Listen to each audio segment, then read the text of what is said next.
Olá, gente. Primeiramente, boa tarde, boa noite, bom dia. Não sei o horário que vocês estão me assistindo, tá? Eu me chamo Gerono e nós iremos em equipe falar a respeito da conservação de alimentos por irradiação, tá? Tanto eu como o professor Josivaldo e o professor Tiago. Bom, no primeiro slide a gente vem destacar e discutir sobre a radiação para a conservação de alimentos, ó.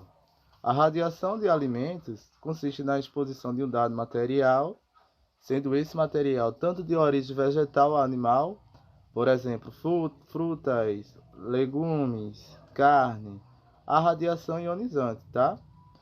E o que é radiação ionizante? Radiação ionizante é aquela que tem energia suficiente para remover elétrons dos átomos, criando assim então os íons. A gente sabe que o átomo ele é constituído tanto pelo núcleo como também pela eletrosfera. No núcleo se encontram os prótons e os nêutrons, e na eletrosfera se encontram os elétrons, tá? A radiação ionizante é justamente isso, né? Quando a gente consegue a energia necessária que a gente precisa para conseguir arrancar um elétron dessa eletrosfera. E quando a gente retira um elétron dessa eletrosfera, consequentemente a gente cria os íons, beleza? Ó, nesse slide aqui, eu venho aqui trazer dois exemplos dessas radiações ionizantes que para é, são utilizadas nesse tratamento da radiação dos alimentos, tá? Aí como exemplos eu tenho um raio-x e os raios gamas, né? Que estão localizados aí lado direito, né? O que é que a gente consegue perceber diante dessa figura? Ó, a gente percebe que o raio gama e o raio-x, os dois apresentam uma alta frequência, né? E, consequentemente, um comprimento de onda muito pequeno. O que é que a gente consegue predizer sobre essas informações? Se tem altos comprimentos de onda, é, altas frequências e comprimentos de ondas, perdão, e comprimentos de onda muito pequeno, consequentemente eles são muito energéticas, tá? A raio gama é mais energética ainda do que o raio-x, porque ela tem uma frequência maior e um comprimento de onda menor quando se comparado ao raio-x. Isso implica dizer que esses dois tipos de radiação eles são considerados nocivos à saúde, tá? Mas como assim? Se eles são perigosos e nocivos à saúde, por que a gente utilizar esses tipos de radiação nos alimentos, né? Aplicar eles sobre os alimentos para prolongar a sua vida útil. Mas por que, gente? Isso depende muito da maneira que a gente aplica, né? A depender da maneira, do modo que a gente utiliza essas radiações, ela passa a ser nociva ou benéfica diante do nosso objetivo proposto, tá? Vai depender da maneira que eu vou utilizar, beleza? A frequência dada em Hertz, né? A gente vê aí a frequência dada em Hertz. Quando a gente vê Hertz, a gente já se lembra, né? Frequência. Que isso significa dizer que é a quantidade de comprimentos de onda que passa em determinado espaço por uma questão de 1 segundo apenas, tá? A partir dos próximos slides a gente vai entender como é que funciona de fato essa radiação sobre os alimentos, tá, gente? Dando continuidade aqui o que Jerônimo já apresentou a vocês, muito boa tarde, bom dia, seja o horário que vocês estejam assistindo esse vídeo. E aí, dando continuidade agora à questão dos benefícios que a irradiação de alimentos pode trazer.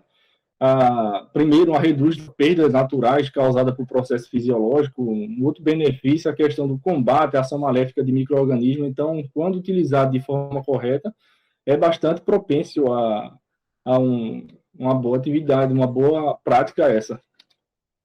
E aqui a gente traz algumas imagens, a questão do brotamento de sementes, no caso aqui de batata.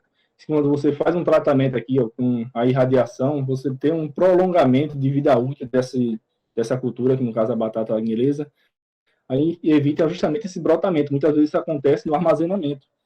Esse armazenamento pode ser feito, por exemplo, num local que tem a presença baixa do gás eteno mesmo, que é produzido por algumas frutas climatéricas, por exemplo, maracujá. E aí pode ocorrer esse fato aqui, e ele fazendo esse tratamento com a irradiação, ele consegue prevenir, dar mais tempo de vida útil a esse alimento. A mesma situação aqui com no caso, a cebola. Temos aqui ó, o prolongamento também de um que foi irradiado e um que não foi. O prolongamento aqui da maturação dele foi retardada, em questão do mamão. Aqui outra foto também da cebola, e aqui a gente tem a quantidade de irradiação que foi utilizada, 0,15 kg, certo? Isso foi, aí ainda tem um tempo aqui, 5 meses após a aplicação. Vejo que um aqui não foi feito o controle, está toda nascendo no armazenamento, e aí você perde o valor comercial desse produto, e uma que foi feito o controle. Aqui nós temos também a questão dos grãos, até para armazenamento de sementes, é muito importante isso. Aí a diferença entre grãos entre milhos irradiado e não irradiado depois de 5 anos. Veja, para você guardar um banco de semente, por exemplo, da Embrapa, que faz muito isso, você tem sementes de muito tempo guardada, armazenada nos estoques dela, com a temperatura controlada, tudinho, pode fazer esse tratamento, e aí você vê a diferença de uma que sofreu o tratamento de irradiação e uma que não sofreu. Não só milho, a questão do feijão também, você vê que aqui teve a formação aqui num mofo, alguma coisa do tipo, algum micro-organismo se formou aqui mesmo no local fechado, isolado do oxigênio, mesmo assim aconteceu. E aqui a gente vê que não houve esse problema.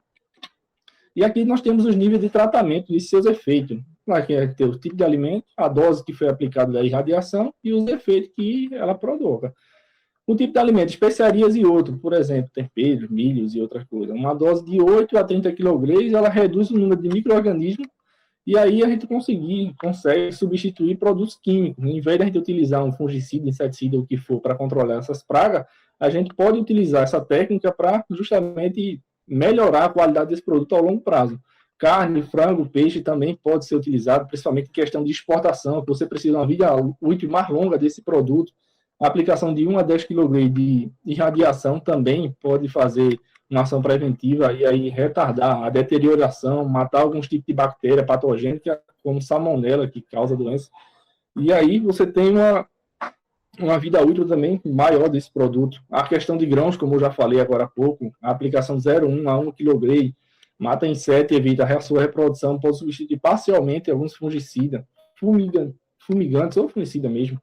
Carne de porco, e também assim como carne de frango, porco e frango e peixe, a gente tem aqui uma aplicação menor, mas aí também o mesmo intuito, inativar trichinela, que é um micro-organismo também que vai atacar essa carne e aí pode levar à deterioração dela. Batata, cebola, alho, a questão do inibe o brotamento, que foi o que eu estava mostrando na imagem anterior, e a gente tem a aplicação de 0,05 a 0,15 dose de quilograma de irradiação aplicado nessas culturas, no caso da batata, cebola e o alho. Em 1983, a Comissão de Códex Alimentar, um dos grupos da Nação Unida que desenvolve normas internacionais para alimentos, concluiu que alimentos irradiados abaixo de 10 kg não apresentam risco toxicológico. Então, quando a gente fala de radioatividade, aparece na nossa cabeça aquelas imagens, né, por exemplo, lá de Chernobyl, a gente teve aquele acidente aqui em Goiânia com a questão do Césio-137, e entre outras coisas mais, mas a gente também tem a questão dos seus benefícios quando bem utilizada, não só para a questão de arma, mas também tratamento de produtos de subsistência, né? Você tem aí a alimentação, que uma gama variedade dele aí, que a gente pode fazer o tratamento com essa irradiação e ter mais um tempo útil desses produtos em prateleira ou até para exportação mesmo. E dando continuidade aí, deixo a palavra com o Tiago. Bom dia, boa tarde e boa noite, meus queridos bípedes. Espero que estejam todos bem. Sou Tiago Dias, dando continuidade aqui à nossa aula. Apresento a vocês o símbolo chamado Radura, que é esse aí, vocês estão vendo aqui, em verde. Ele aparece dos dois lados, né? Mas enfim, esse aqui que eu estou mostrando para vocês está à direita. Esse símbolo chamado Radura, ele é obrigatório por lei de estar presente em todo e qualquer alimento que tenha passado por esse processo de irradiação.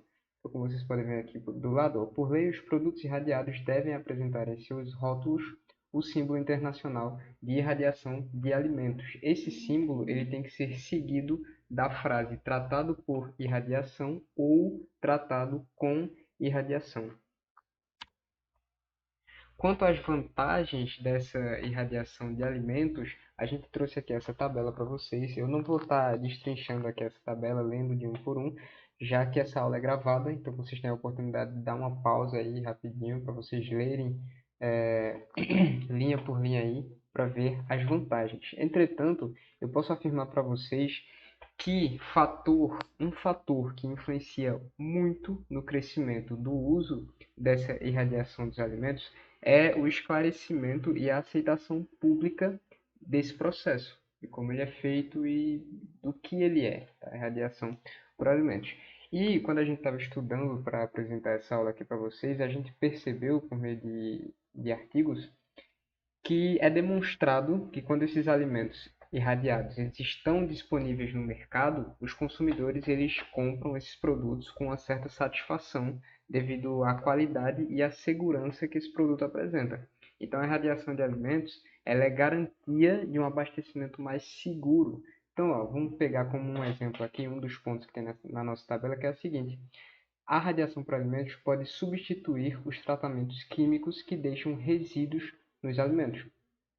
Então percebam que a gente pode falar aqui, com certa aspa, que os alimentos tratados por irradiação eles são mais saudáveis, porque eles não vão ter resíduos químicos que acabam sobrando ali devido a outros tratamentos que são realizados. Então é importante que a gente trabalhe essa desmistificação quanto à radioatividade para entender que ela pode e é utilizada também para processos muito benéficos para o ser humano. Vindo agora para esse tópico aqui, que é equipamento, a gente vai entender como funciona um equipamento que tem essa função de irradiar um alimento. Então, pessoal, nessa imagem que vocês estão vendo aqui, a gente tem o seguinte, ó, a gente tem uma câmara de irradiação, que é aqui que o nosso alimento ele vai passar para sofrer essa irradiação, e essa câmara ela é feita com paredes de concreto de 2 metros de espessura e portas de chumbo, que não permitem que a radiação ela atinja o ambiente externo ou os operadores. Aqui embaixo a gente tem uma piscina de armazenamento que serve para o seguinte: quando esse material radioativo que é usado para irradiar os alimentos ele não está sendo utilizado, ele é armazenado aqui nessa piscina. A água ela absorve energia da radiação, o que protege os operadores caso eles precisem entrar na câmara. Além disso, existem dispositivos de travamento e alarmes também que impedem que a fonte de irradiação ela suba à superfície caso a câmara de irradiação ela não esteja completamente fechada. Isso aí para proteger os trabalhadores caso eles precisem entrar na câmara. Então, existe um método de segurança que proíbe que o elemento radioativo ele suba de volta à superfície e volte para a câmara sem que a câmara esteja completamente fechada. Durante o processo onde os alimentos são irradiados, eles são embalados a granel e eles são movimentados para dentro e para fora da câmara através de esteiras, né, que estão presentes aqui, esteiras ou trilhos, na verdade, onde passarão pelo campo da radiação, que é ocasionado devido ao nosso material radioativo, e eles passam de forma controlada e com precisão para que o alimento ele absorva somente a quantidade de energia necessária, obviamente, para que esse tratamento seja realizado, tá? Lembrando que todo esse ambiente aqui ele é blindado com paredes de concreto, tá? De uma espessura boa para que em qualquer caso de qualquer acidente ou incidente, alguma coisa do tipo, a radiação presente no nosso material radioativo, ela não escape, ela permaneça aqui dentro e ela possa ser controlada. Partindo para o último slide aqui da nossa aula de hoje, a gente vai falar sobre condições de autorização, que nada mais é do que o que é que eu preciso para que essa técnica ela seja autorizada, para que ela seja realizada de forma autorizada. Primeiro ponto, ela precisa ser justificada, melhor dizendo, a necessidade do ponto de vista tecnológico. Ponto 2, for inofensiva para a saúde e praticada de acordo com as condições propostas. Isso aqui é bem óbvio, né, pessoal? Se a gente está utilizando a radiação aqui para irradiar um alimento que vai ser consumido posteriormente, a gente precisa entender que é obrigatório que isso aqui seja feito de tal maneira para que não seja maléfico para o consumidor, que é o próximo ponto. Ela tem que ser benéfica para o consumidor, não pode agredir a saúde do consumidor. Não for utilizada para substituir normas sanitárias de higiene e nem boas práticas de fabrico e cultivo. Então, essa técnica de irradiação, ela não pode ser usada para mascarar uma técnica que é obrigatória graças às normas sanitárias. Ela não pode ser usada para mascarar uma técnica que deixou de ser realizada. E aí, pessoal, para a gente finalizar a aula de hoje, eu, o professor Josualdo e o professor Jerônimo, a gente trouxe para vocês isso daqui, ó, o Museu de Ciências Nucleares. O que é que acontece? Esse estágio que a gente está realizando com vocês é um estágio sobre o ensino informal, sobre a educação não formal. E a educação não formal é aquela que ocorre em espaços não formais de aprendizagem. Em outras palavras, em locais que não sejam a escola, por assim dizer. Então, o ideal seria que a gente conseguisse levar vocês fisicamente, né, para visitar um museu, um zoológico, algum ambiente que não fosse a escola, para que a gente, ali naquele ambiente, aprendesse, tá? Houvesse o ensino-aprendizagem. Entretanto, devido à pandemia, isso dificulta muito as coisas. E também prezando pela saúde de vocês, a integridade de vocês, a gente não ia tentar locomover vocês para fora da instituição, tá? Então, o que foi que a gente fez? A gente montou o Museu das Ciências Nucleares, que é o museu lá da UF de Recife, montou ele aqui virtualmente para a gente tentar, na medida do possível, fazer um tour virtual por esse museu. Lembrando que, pessoal, essa réplica ela não está perfeita, obviamente, né? Entretanto, vai dar para a gente ter uma ideia boa de como é a estrutura lá do museu, as salas, o que tem nas salas, etc. E, além disso, vou logo adiantando para vocês que nem tudo que está lá no museu está aqui nesse mapa. E o objetivo desse mapa que a gente fez também é cativar a curiosidade de vocês, para que num momento futuro, quando as coisas estiverem mais tranquilas e vocês tiverem a oportunidade de visitar o museu presencialmente, vocês irem por livre e espontânea vontade, tá? E vocês fiquem curiosos para saber o que mais tem lá no museu. Então tem algumas partes aqui do museu da gente que elas não estão com imagens que mostram o que tem lá, tá? Que é para deixar vocês curiosos para saber o que tem e ir até lá. Então, pessoal, logo quando a gente chega lá no museu, essa área aqui da frente, ela é muito grande, tá? Aqui na frente do museu. É uma área muito bonita, inclusive, com uma graminha aqui e tudo. E tem algumas estátuas, tá? Tem uma estátua do Albert Einstein, da Marie Curie e do Henri Becquerel, tá? É realmente um ambiente muito bonito aqui na entrada. Avançando um pouco mais aqui, quando a gente chega nesse ponto aqui, ó, que eu estou mostrando para vocês com o mouse, a gente realmente chega na entrada do museu, por assim dizer.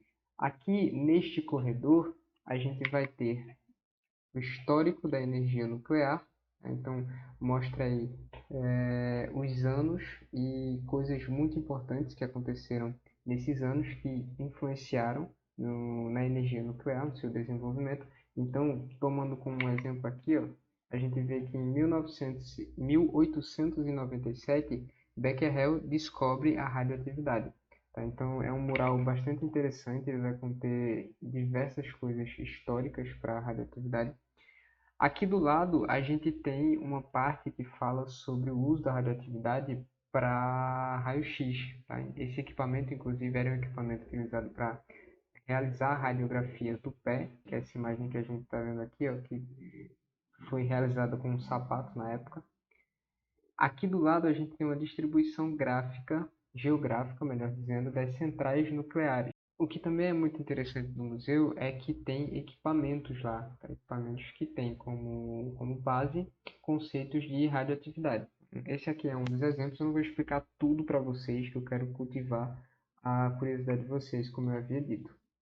Tá? Do outro lado aqui do corredor, a gente tem Marcelo Damy de Souza Santos, um pioneiro da física nuclear brasileira.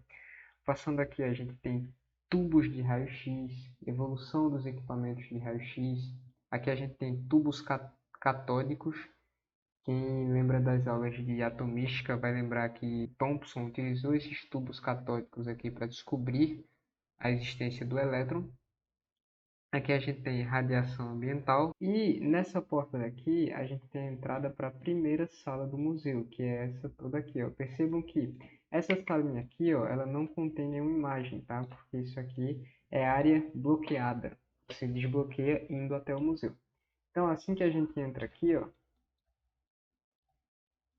a gente dá de cara com essa imagem que representa os tipos de radiação. Se não me falha a memória, o professor Jerônimo explicou para vocês, tá? Esse tipo de radiação aqui lá no primeiro slide da nossa aula, tá?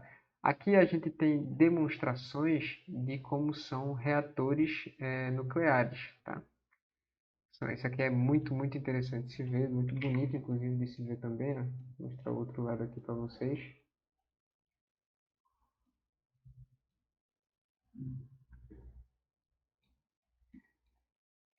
Aqui a gente tem uma representação de funcionamento de uma usina nuclear.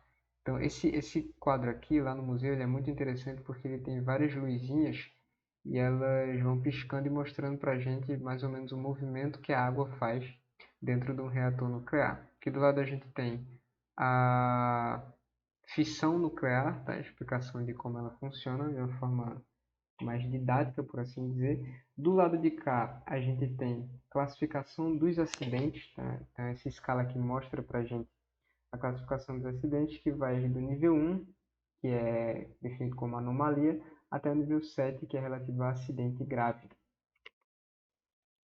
Aqui do lado a gente tem radioesterilização e aqui coloração por radiação. E indo um pouquinho mais para o lado, a gente tem o ponto de destaque dessa apresentação, que é o motivo da nossa aula, que foi a radiação e irradiação de alimentos. Então lá no museu tem uma partezinha responsável só para falar sobre isso. Um ponto interessante do museu que eu esqueci de falar para vocês é que lá, quando vocês visitam o museu, vocês são acompanhados por alunos pesquisadores que trabalham no museu e eles vão guiar vocês pelo museu, explicando cada detalhe, cada cantinho que tem no museu, todos os equipamentos, todos esses pôsteres aqui. É realmente muito enriquecedor essa visita ao museu. Aqui, ó, a gente já vê de primeira o símbolo da radura, aquele símbolo que eu expliquei para vocês no começo da minha apresentação. E aqui a gente tem, ó, irradiação de alimentos. A irradiação de alimentos é uma técnica eficiente para eliminar ou reduzir micro-organismos, parasitas e pragas, sem causar qualquer prejuízo ao alimento e ao consumidor. Essa técnica retarda o amadurecimento de frutas e legumes, reduz as perdas de produção, manipulação, estocagem e comercialização de produtos e evita a transmissão de doenças que afetam a saúde da população.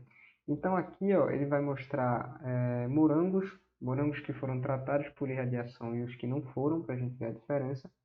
E ver que interessante, pessoal, aqui eles têm uma maquete que mostra o equipamento de irradiação, que é aquele que eu expliquei para vocês no slide. Então a gente percebe aqui a escala, tá vendo como as paredes são grossas, igual eu tinha explicado para vocês lá na apresentação, tá? Se não me falha a memória, aqui a gente tem alguns alimentos que sofreram essas irradiações, inclusive dentro desses saquinhos aqui a gente tem pedaços de carne que passaram por esse procedimento, tá? E o museu ele ainda tem muitas outras coisas interessantes, pessoal. Para que serve a medicina nuclear, radiofármacos? A gente tem aqui também, ó, equipamentos, tá? Lá é tudo muito bem explicado pelas as pesquisadoras que trabalham lá no museu.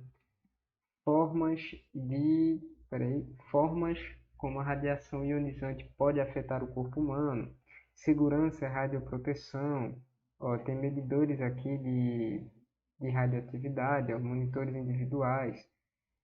Na parede de cá, a gente tem, ó, a radiação nuclear é utilizada na indústria então a gente tem aplicações da radiação na indústria. Do outro lado de cá, ó, a gente tem barreiras físicas de proteção e protetores individuais, então formas que a gente se protege, ó. Isso aqui, inclusive, é aqueles equipamentos que tem nas salas de raio-x, né? Geralmente a gente fica lá, próximo a uma placa onde a gente vai tirar a nossa foto de raio-x e o médico ele sempre vai para trás de uma proteçãozinha, tá? Já que para a gente vai fazer o raio-x ali uma vez ou outra, a gente não é afetado. Mas para o médico que trabalha a vida toda dele tirando essas fotografias, é interessante que ele se proteja atrás de estruturas assim que geralmente são de chumbo. Que chumbo é um material que consegue parar a radioatividade. Tá, então, pessoal, a nossa aula de hoje foi isso. Espero que vocês tenham gostado. Ó, essa salinha aqui é outra que também tem muita coisa interessante, mas ela está bloqueada, só desbloqueiam indo até o museu. Então, eu quero agradecer a atenção de vocês por terem ficado até aqui. E é isso, muito obrigado. Até a próxima aula.